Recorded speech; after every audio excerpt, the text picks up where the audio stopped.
राम राम दोस्तों, नमस्ते। आज हमारे साथ हैं आप सबके फेवरेट। मुझे हमेशा मेरे मैसेज आते हैं कि डॉक्टर साहब को बुलाइए, डॉक्टर साहब को बुलाइए, पर डॉक्टर साहब बिज़ी रहते हैं। उनके पास इतना खाली समय नहीं होता because he is in demand on TV, on other shows, तो इसलिए समय कम दे पाते हैं, बट हम समझते हैं। सो डॉक्टर साहब, पहले तो बहुत-बहुत धन्यवाद आपका कि आपने हमारे लिए टाइम निकाला। बहुत-बहुत धन्यवाद। जी, बहुत शुक्रिया जी। Thank you for having me. Always a pleasure sir. So sir, आपने देखा कि आर्टिकल 370 के रिमूवल के बाद और सुप्रीम कोर्ट के आदेशानुसार कि सितंबर से पहले इलेक्शन करवा दिए जाएं, वहां पे सेंट्रल गवर्नमेंट ने, इलेक्शन कमीशन ने इलेक्शन डेट्स को अनाउंस कर दिया है। आप सबको पता होगा कि ये इलेक्शन 3 फेजेस में होंगे। 18 सितंबर को पहली वोटिंग होगी, फिर 25 सितंबर को होगी और फाइनली 1 अक्टूबर को ये वोटिंग समाप्त होगी। सर, आप इस अनाउंसमेंट को कैसे देखते हैं? क्या वैली में डेमोक्रेसी फैलेगी? इसका कुछ असर होगा आर्टिकल 370 के रिमूवल के बाद? जी, बहुत शुक्रिया। देखिए, मैं तो ये जो वेस्टर्न डेमोक्रेटिक सिस्टम है, इसमें बिलीव ही नहीं करता, क्योंकि ये बड़ी आसानी से मैनिपुलेट होता है और ये प्रॉपर जो रिप्रेजेंटेशन ऑफ द मासेस भी नहीं है। जैसे कहते हैं ना, government of the people, by the people, for the people. ये वो एक आइडियल है, लेकिन ये इस तरीके से अचीव नहीं हो सकता। हमारा अपना एक इतिहास है, हमारा हिंदुस्तान में भी, कि किस तरह से राजनीति और ये सारा कुछ किया जाता है। बहरहाल मैं उसकी डिटेल्स में यहाँ नहीं जाऊंगा, लेकिन आपके सवाल की तरफ वापस लौटते हैं। देखें, जम्मू कश्मीर में डेमोक्रेसी जो है वो आएगी, तो इसमें बहुत सारे प्लेयर्स उतरेंगे। उनको फंड कौन कर रहा है, कहाँ से उनकी यू नो उनकी रस्सियां किधर किधर जुड़ी हुई हैं। तो इसीलिए मैं कहता हूं कि ये इलेक्शन जो होते हैं ना, ये मैनिपुलेटेड इलेक्शन होते हैं। ये इलेक्टेबल्स के इलेक्शन होते हैं, ये अवाम के प्रॉपर नहीं होते रिप्रेजेंटेटिव इलेक्शन। इसीलिए मैंने जो कॉन्सेप्ट दिया है डेमोक्रेटाइजेशन ऑफ डेमोक्रेसी का, वो बिल्कुल इससे जुदा है। और वो ये है कि जो सोशल इंटरेस्ट ग्रुप्स होते हैं, या जिस तरह से मैं आपको एक मिसाल देता हूं कि पेंशनर्स हैं, तो पेंशनर्स की एसोसिएशंस होती हैं, ट्रांसपोर्टर्स की एसोसिएशंस होती हैं, पैरामेडिक्स की एसोसिएशंस होती हैं, गवर्नमेंट सर्विस करने वालों की अपनी ऑर्गेनाइजेशंस और एसोसिएशंस होती हैं, पुलिस की अपनी होती हैं, वगैरह वगैरह। तो इसके ऊपर बेस करती हुई रिप्रेजेंटेटिव असेंबली होनी चाहिए। यानी कि ये जो और एसोसिएशंस हैं जो सोशल फैब्रिक की असल रिप्रेजेंटेशन करती हैं, इनकी बुनियाद पे असेंबलियां कायम होनी चाहिए। मिसाल के तौर पर पेंशनर्स एसोसिएशन है, तो वो खुद अपने अंदर से इलेक्ट करके लोगों को असेंबली में भेजे, ताकि फिर वो उस इंटरेस्ट ग्रुप के इंटरेस्ट के बारे में असेंबली में प्रॉपर रिप्रेजेंट कर सके उनको। तो जो ये तरीका है जनरल सीट से इलेक्शन का, इसमें किस चीज का इंटरेस्ट वो सेफ गार्ड कर रहे हैं, सवाए अपने नेक्स्ट इलेक्शन को गारंटी करने के इंटरेस्ट के? तो वो तो सोशल ग्रुप्स के इंटरेस्ट को सेफ गार्ड नहीं कर सकते। लेकिन फिर भी ये अच्छा है कि जम्मू कश्मीर में इलेक्शन हो रहे हैं। देखते हैं इलेक्शन का क्या रिजल्ट आता है। और ये जो एक तोहमत है कि जी 10 साल हो गए बीजेपी इलेक्शन नहीं करा रही, इलेक्शन नहीं करा रही, वो ये भूल जाते हैं कि जब से 370 हटा है, उस वक्त से अब तक जम्मू कश्मीर में इलेक्शन ही होते रहे, कभी डीडीसी के, कभी पंचायत के, कभी और इलेक्शंस। तो वो प्रोसेस उस तरह से तो रुका नहीं है। लेकिन जो असेंबली है रिप्रेजेंटेटिव होनी चाहिए, वो अब होने जा रहे। और आज तो मैं पढ़ रहा था, महबूबा मुफ्ती की साहबजादी जो है इल्तिजा, वो भी इलेक्शन कॉन्टेस्ट करने का उन्होंने अनाउंस किया। देखते हैं क्या होता है। सर, मैं आपसे एक बात पूछना चाहूंगा हम्म। कि पाकिस्तान अक्सर ये कहता है कि आप प्लेबिसाइड करवा लें और देख लें फिर क्या होता है। अगर ऑन अ जेन्युइन ग्राउंड अगर एक बात मानी जाए, हालांकि मैं प्लेबिसाइड को मानता नहीं क्योंकि उसकी कोई कॉन्स्टिट्यूशनल और इंटरनेशनल लीगल स्टैंडिंग है नहीं, but for the sake of an argument, अगर ये प्लेबिसाइड किया जाए तो क्या ये जो मजहब का बेसिस पे वो अपने आप को जोड़ेंगे पाकिस्तान से, या वो वाकई में अपनी एंशियंट आइडेंटिटी और हिस्ट्री को रिकग्नाइज करेंगे और वो इंडिया के फेवर में करेंगे? एक ऑनेस्ट ओपिनियन आप क्या देंगे सर, क्योंकि आप मैं तो इस बात कश्मीर के? देखिए, मैं तो इस बात को मानता नहीं हूँ कि रिलीजन जो है इज स्ट्रॉन्गर देन नेशनलिज्म। इस चीज को तो मैं बिल्कुल नहीं मानता। अब जो ऑर्गेनाइज्ड रिलीजन है यानी इंस्टीट्यूशनलाइज्ड जो रिलीजन है ये फंडेड है। हर कंट्री में जहां पे भी ऑर्गेनाइज्ड रिलीजन है, चाहे वो कैथोलिसिज्म हो, प्रोटेस्टेंट्स हो, इस्लाम हो, कोई भी हो, वो फंडेड होता है, वो इंस्टीट्यूशनलाइज होता है एक खास पर्पस को सर्व करने के लिए। तो लेकिन जनरल पॉपुलेशन का जो सेंटीमेंट होता है वो नेशनलिस्टिक रहता है इन द फाइनल एनालिसिस। तो उस पॉइंट ऑफ व्यू से अगर देखा जाए तो अगर प्लेबिसाइड होता है तो लोग इस्लाम को देख के फैसला नहीं करेंगे, लोग अपनी मातृभूमि को देख के फैसला करेंगे और फिर लोग अपने इकोनॉमिक इंटरेस्ट को देख के फैसला करेंगे। यू नो, जो दूसरी चीज इंपॉर्टेंट होती है वो economic interest of a community of an individual होते हैं, वो जिसमें सेफ महसूस करते हैं वहां करेंगे। मैं तो कहता हूँ प्लेबिसाइड कराना तो करा दो, पीओजेके में कराओ, देख लो क्यों नहीं कराते पीओजेके में। डेफिनेटली वहां पे लोग होंगे जो बड़ी छोटी तादाद में पाकिस्तान के साथ इल्हाक के लिए भी वोट डालेंगे, एक खास तादाद ऐसी भी होगी जो इंडिपेंडेंट के लिए डालेगी, लेकिन बड़ी तादाद जो है वो इंडिया में इल्हाक के लिए वोट डालेगी, मेरा ये मानना है। अब आ जाता है प्लेबिसाइड क्या कैसे होते हैं, उनकी प्री कंडीशंस क्या है। एक तो प्लेबिसाइड है जो कि बांग्लादेश टाइप प्लेबिसाइड है, जहां पे आपने 4-5 लाख आदमी सड़कों पे निकाला, फौज के जर्नल को आपने पैसा लगाया, जमात इस्लामी जैसे ऑर्गेनाइज्ड रिलीजन के जो आगे टेररिस्ट बैंड्स हैं उनको एक्टिवेट किया और तख्ता पलट कर दिया। एक तो ये प्लेबिसाइड है। दूसरा है कानूनी प्लेबिसाइड। कानूनी प्लेबिसाइड हो सकते हैं दुनिया में और उसके लिए कुछ कंडीशंस हैं। मिसाल के तौर पर अगर भारत में प्लेबिसाइड कराना है किसी भी स्टेट में, तो सबसे पहले तो प्लेबिसाइड के नाम पे एक मूवमेंट होनी चाहिए, प्लेबिसाइड के नाम पे लोगों को इलेक्शन लड़ना चाहिए।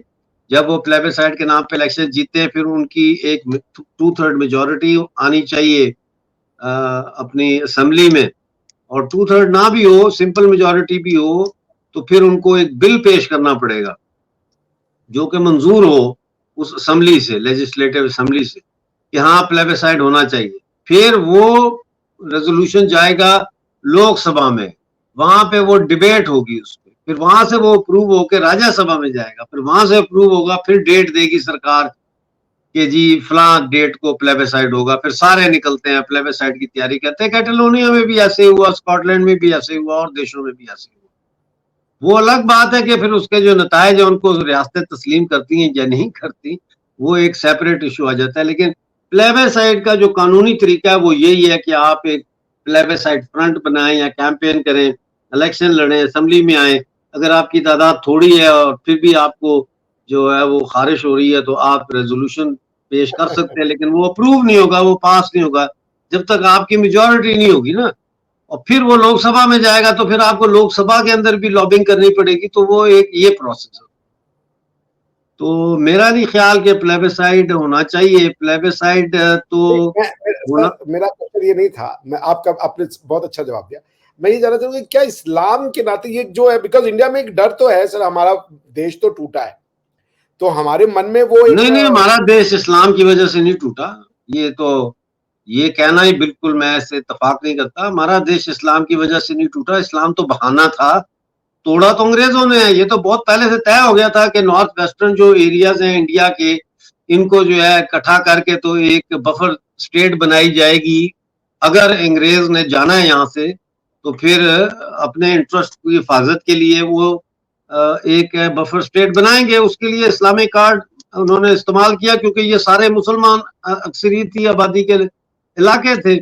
लेकिन इसका इस बात से कोई ताल्लुक नहीं है कि कोई ऐसी हिंदुस्तान में रिनाइसेंस, इस्लामिक रिनाइसेंस की मूवमेंट थी, तो वो तो फिर पूरे हिंदुस्तान में फिर इस्लामी तहरीक चलती और फिर पूरे हिंदुस्तान में पाकिस्तान बनता, जगह जगह पे पाकिस्तान बनता, कोई ईस्ट पाकिस्तान बनता, कोई नॉर्थ पाकिस्तान बनता, कोई सेंट्रल पाकिस्तान बनता, फिर तो बहुत सारे पाकिस्तान बनते ना हिंदुस्तान में। तो ऐसा नहीं है, इसका कोई ताल्लुक नहीं है, वो इसको रंग ये दिया गया है, लेकिन ये तारीख को धोखा देने के लिए, लोगों को धोखा देने के लिए, लेकिन इसका इस्लाम से कोई लेना देना नहीं था जी।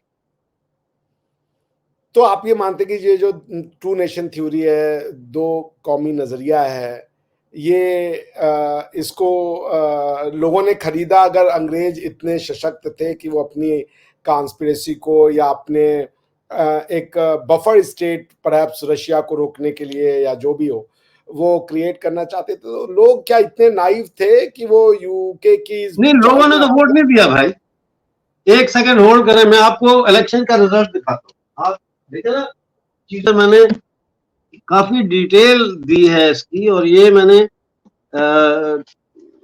जो है 2004 में लिखी थी। मैं आपको इसमें बता देता हूँ, आपके सवाल का जवाब इसी में है।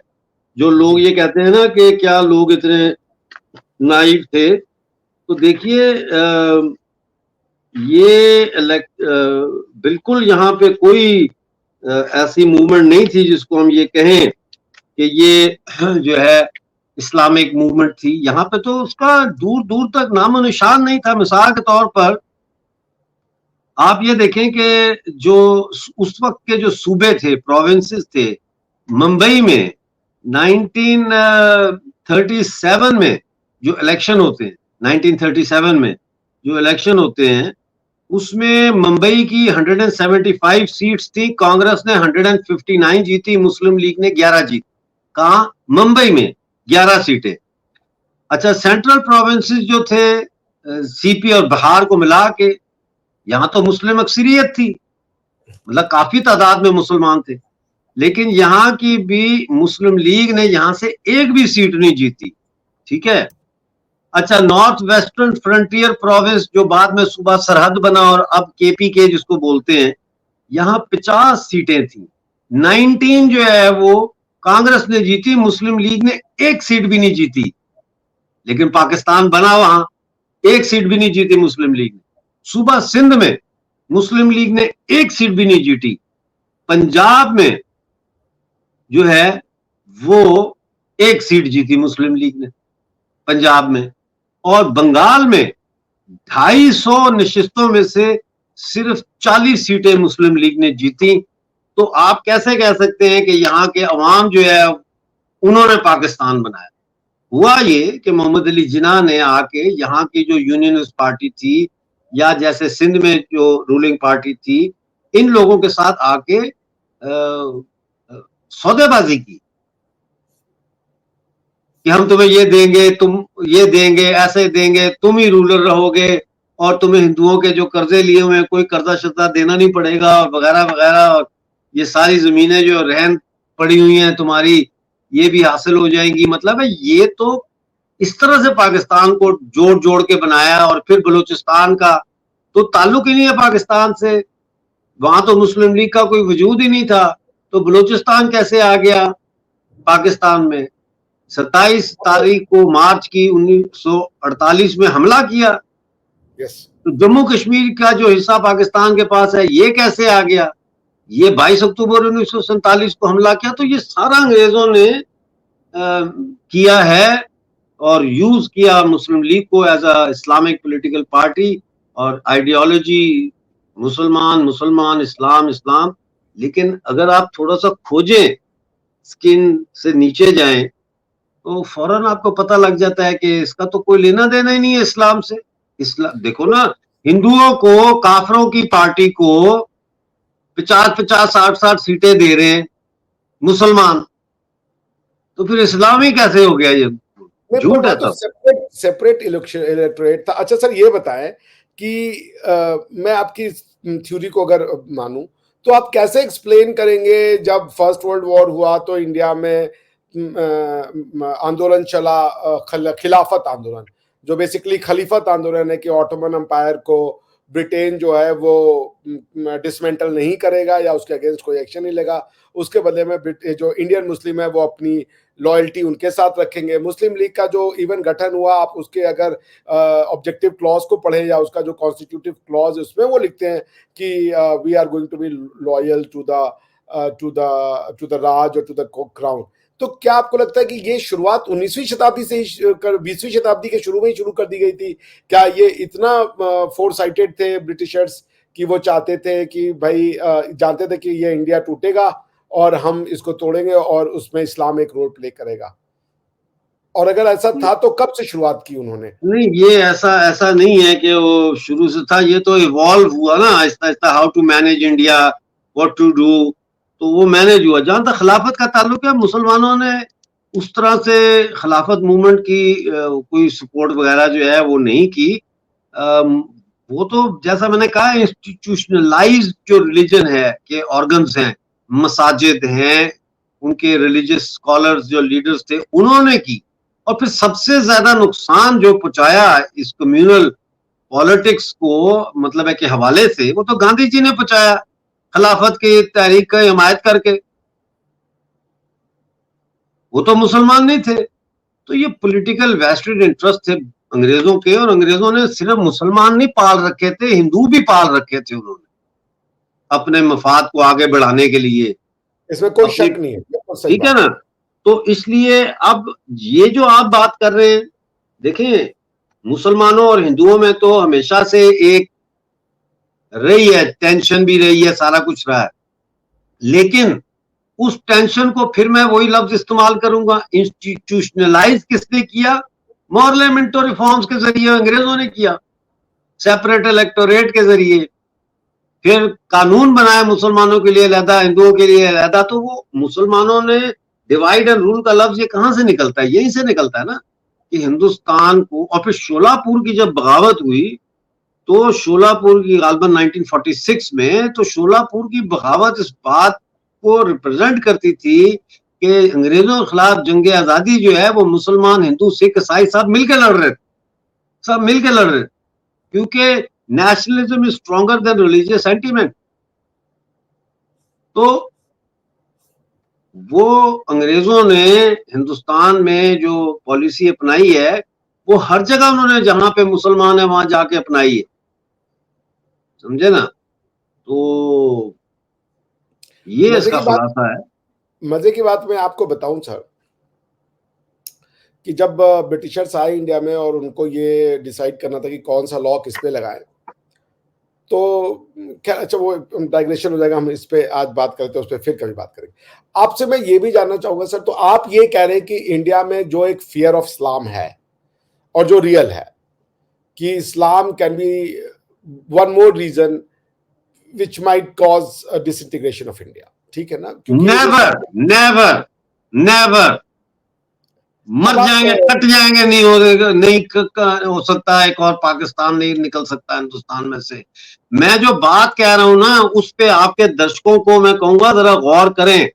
ये मुसलमान का मसला नहीं है, ये इंस्टीट्यूशनलाइज्ड रिलीजन का मसला है, अवैसी का मसला है, और उस जैसे जितने भी भारत में फैले हुए उनका मसला है। तो जिनको आप इंस्टीट्यूशनलाइज मुसलमान कह रहे हैं, इंस्टीट्यूशनलाइज रिलीजन कह रहे हैं, उनके पॉलिटिकल पार्टीज, उनकी मस्जिदें, उनके जो मौलाना, काजी, वो उसका हिस्सा है, सब गिराओ साला, बंद करो। इंडिया में इसी को तो पर्सनल लॉ कहते हैं ना। ये इंस्टीट्यूशन का जो जो स्ट्रक्चरल एडिफिस है वो तो पर्सनल लॉ पे है, और पर्सनल लॉ को तो फेवर करते हैं आपके सारे political party, barring I guess अभी प्रधानमंत्री साहब ने इस बार कहा है कि यूसीसी आना चाहिए, and I am all for UCC. तो आप ये जो पर्सनल लॉज है, तो फिर नेहरू जी ने भी उसको लागू नहीं किया जब इंडिया में हिंदुओं के लिए कोडिफिकेशन ऑफ लॉ कर दिया गया।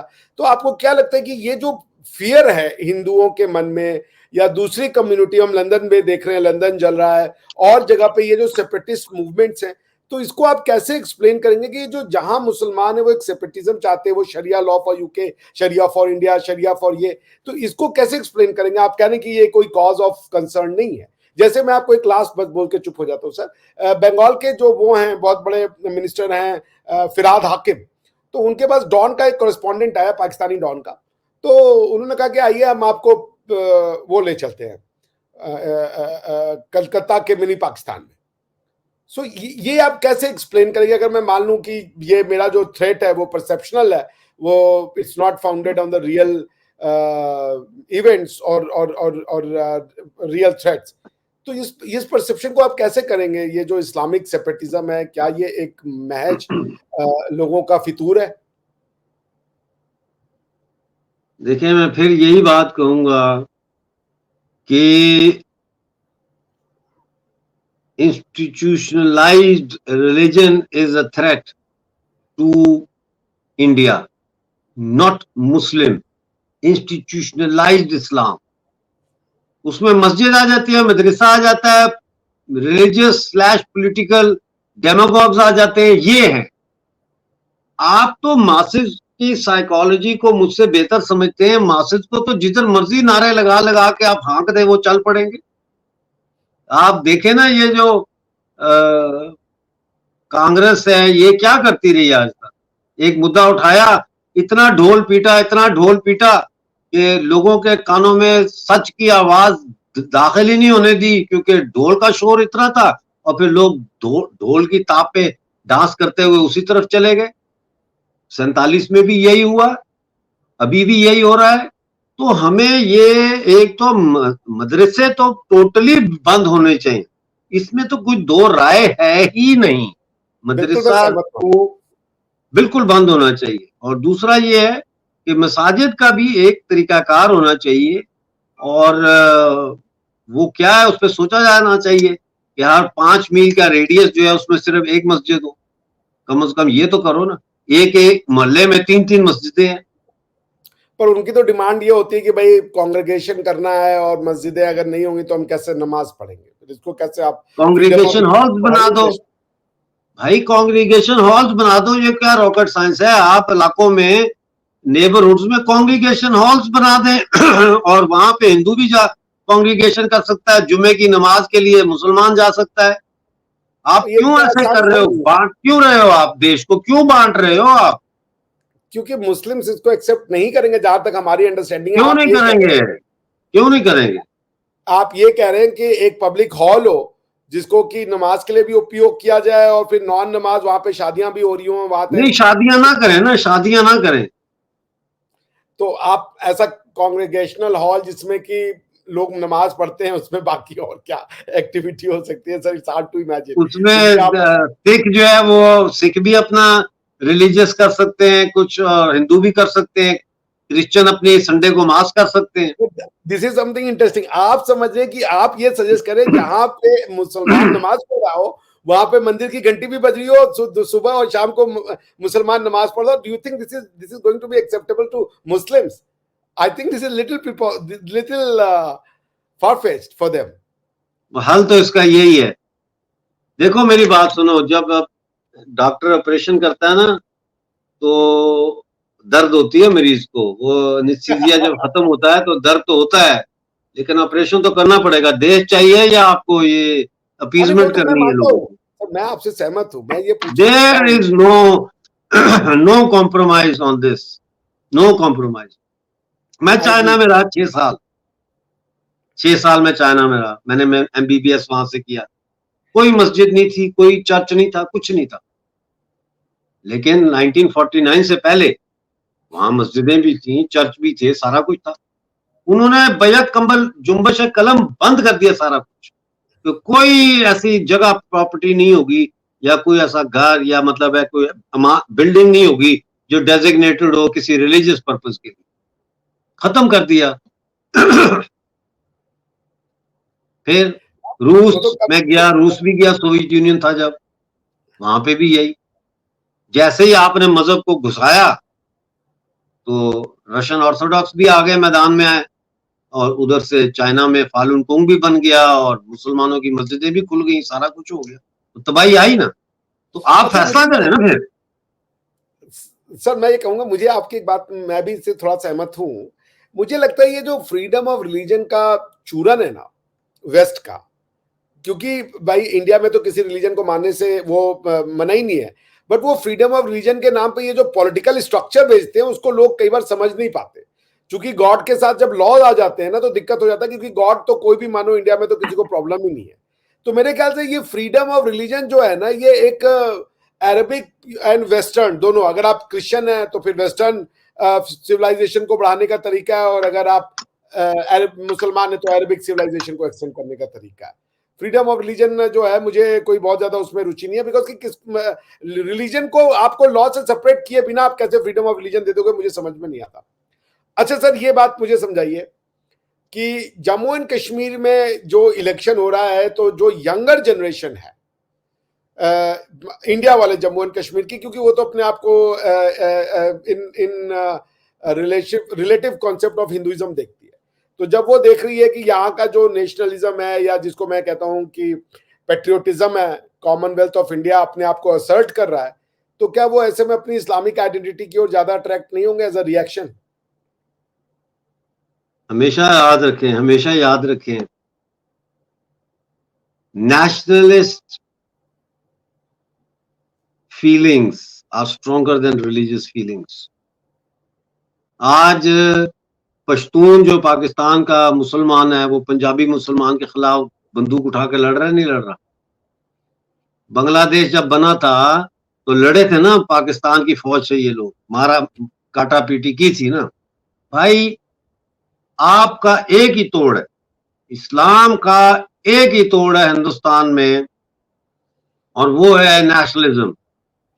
और उसके लिए ये जो इस्लाम के नाम पे वोट मांगे, उसको 100 साल कैद, 100 साल कैद।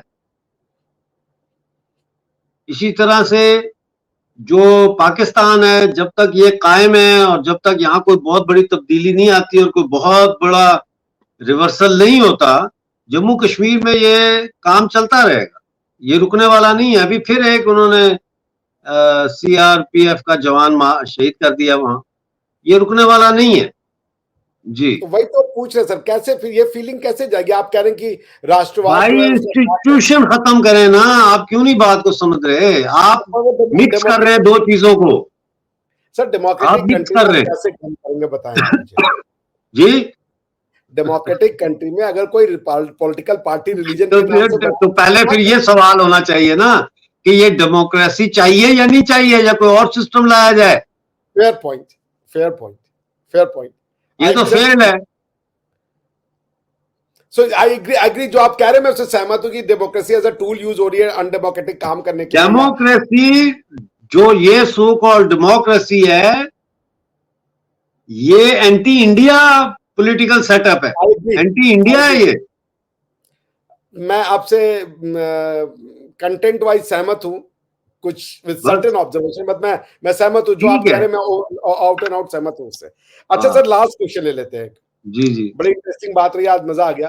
तो ये बात मैं आपसे जानना चाहूंगा कि आपको ये लगता है कि आपने ये सजेस्ट किया कि इंडिया में जो इंस्टीट्यूशंस हैं जो प्रमोट करते हैं इस्लामिज्म को, उन पे अगर कर्टेल किया जाए तो जो राष्ट्रवाद की फीलिंग है वो बढ़ेगी और इस्लामिक आइडेंटिटी कम होगा। तो आपको क्या लगता है यूसीसी उस एरिया में पहला कदम हो सकता है, यूनिफॉर्म सिविल कोड? बिल्कुल है, बिल्कुल है। और क्या मुसलमान इसको जल्दी इतनी आसानी से मान लेंगे?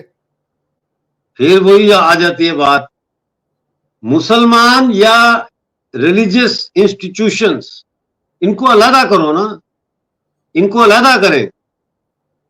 आप जब बात करें, जब तकरीर करें, जब लेक्चर दें, जब गुफ्तगू करें, तो उसमें आप ये मत कहें मुसलमान मानेगा नहीं मानेगा, मुसलमान ये ऐसा, मुसलमान। आपके इस्लामिक मजहबी जो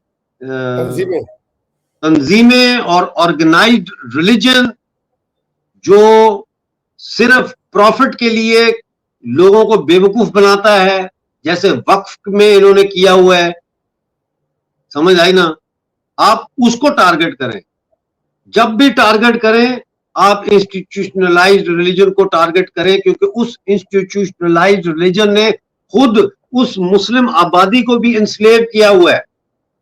करेक्ट। उसको हमने अलग करना है। हमको पूरे मुसलमान जो हिंदुस्तान के हैं इनको उठा के समुद्र में तो नहीं फेंक सकते, तो फिर इनको अलहदा करो ना, इनको अलहदा करो, न्यूट्रलाइज करो इसी प्रोसेस को सेक्युलरिज्म कहते हैं भाई, जो हम समझ रहे हैं, और दफा करो सेक्युलरिज्म को। मैं नहीं मानता सेक्युलरिज्म को भाई। आप यही करें ना, separation of mosque from the people, separation of church and state की जो बात है, तो नहीं, it's not about separation of church और separation of mosque and it's about separation of institutionalised religion from the masses. That's what I am saying. तो वो it's not a building और अ मॉस्क और अ चर्च। यहाँ पे mosque, when I say mosque, I basically infer or refer institution. mosque is only one component of institutionalized religion. It's only one component. Mosque तो है जुर्रत किसी में? चांदनी चौक में खड़े होकर ऐसे तकरीर करने की जुर्रत है किसी में? मेरे में है। करो जलसा में आता हूं। प्यार किया तो डरना क्या? जब देश से प्यार किया, जब देश को बचाना है, तो डरना किस चीज से? और फिर सच की तलवार की जो काट है, वो हजारों झूठ जो है उनके पर्दों को चाक कर देती है। Yeah, true, sir. That I agree with you. There's nothing more powerful than the truth. इसमें तो कोई शक नहीं है। तो या मैं आपसे सहमत हूं। Any closing remark on Jammu and Kashmir election पे क्या कहना चाहेंगे आप? कुछ नहीं, मैं देख रहा हूं, मैं देखना चाहता हूं रिजल्ट क्या आता है, वोटिंग ट्रेंड क्या होता है, यूथ किस तरह वोट देता है, कितने परसेंटेज वोटिंग होती है, ये सारा मैं भी ऑब्जर्व कर रहा हूं। देखते हैं उसके बाद ही कोई कंक्लूजन। हाई परसेंटेज होगा वोटिंग का या लो परसेंटेज होगा? I cannot say anything at this stage. I don't know. My guess is as good as your guess. My guess is it will be very low. अच्छा, ये बताइए कि पाकिस्तान इसमें destructive role play करेगा या पाकिस्तान के वो तो कर रहा है। नहीं, वो तो अभी कर रहा है क्या? और ज्यादा उसको वो एक्सेलरेट करेगा। वो तो कोशिश उनकी पूरी है। अभी ये खबर मेरे पास है, लेकिन मैं कंफर्म नहीं है, इसलिए मैं वो खबर डिस्क्लोज नहीं कर रहा।